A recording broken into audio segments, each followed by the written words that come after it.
kondisi sangat sulit ya, karena setiap saat tuh ada bom, ada explosion, dan biasanya nanti ada ambulans, apakah ke kamar jenazah atau ke IGD. Lalu nanti ada operasi di rumah sakit kami. Kami ditugaskan di rumah sakit An-Nasr Hospital di daerah selatan Khan Yunis. Seperti kita ketahui bersama, Gaza itu dibagi 3 sekat, yaitu selatan, yang Rafah sekarang sudah kosong, there's no infrastructure there, nggak ada infrastruktur di sana.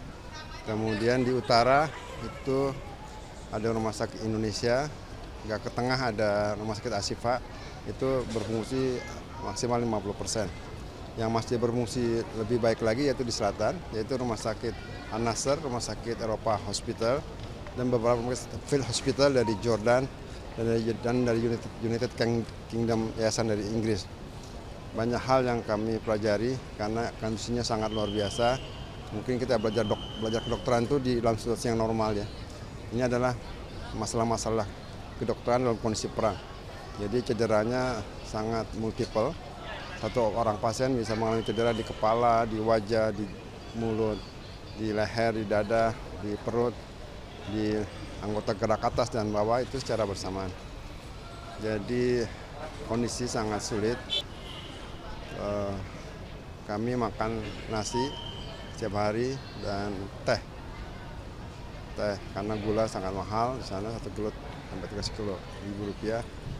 No protein, no meat. Jadi dan alkes kesehatan mungkin hanya bertahan tinggal 30 hari lagi karena sekarang blokade, close di border, nggak ada bisa masuk. Yang bisa masuk hanya orang bawa badan, dan maksudnya medis ya.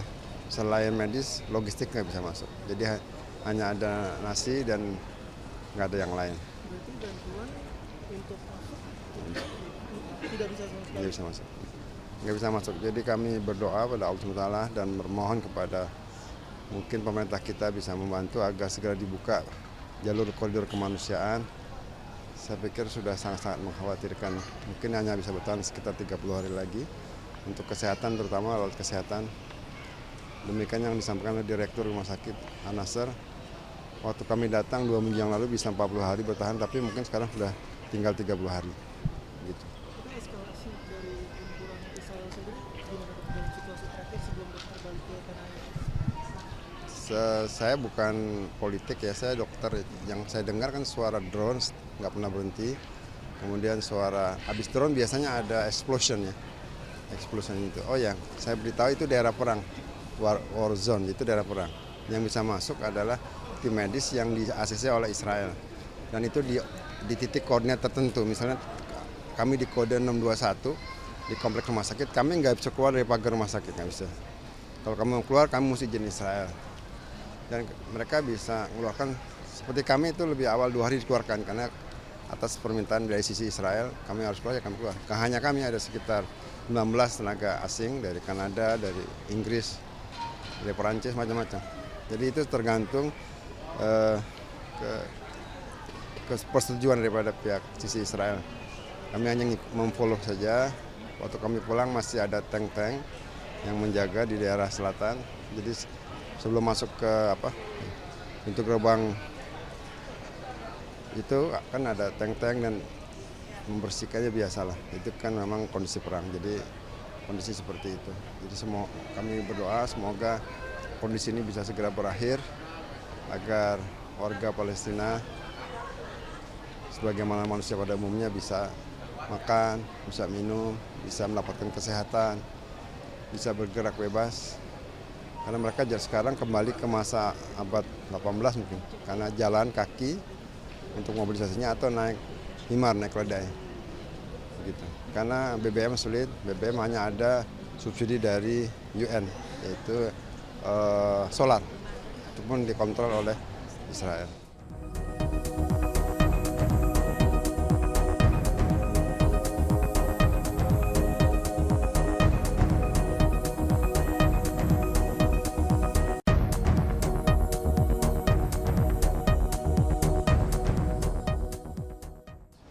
Yang saya lihat adalah banyak sekali kasus keguguran dan kasus persalinan prematur. Ini hampir setiap hari kami melakukan evakuasi dari keguguran sekitar 3-4 kasus.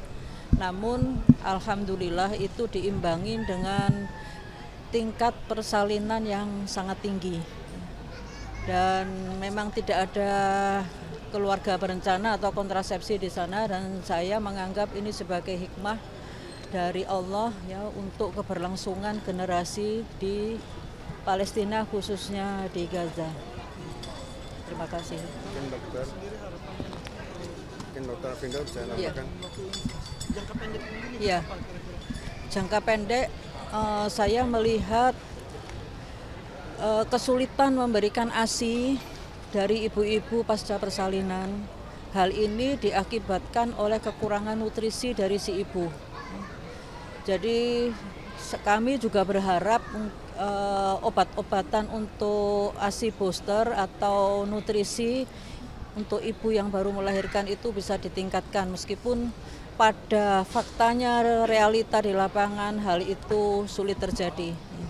Bahkan untuk memberikan susu formula itu pun harganya sangat-sangat tinggi. Yang ada adalah anak bayi baru lahir diberikan air putih di dalam botol dot. Itu yang saya jumpai, dan kami juga sempat menengok anak-anak yang dirawat karena malnutrisi, dan itu mengakibatkan efek samping dari malnutrisi itu berupa penyakit paru dan lain-lain infeksi. Itu yang saya jumpai.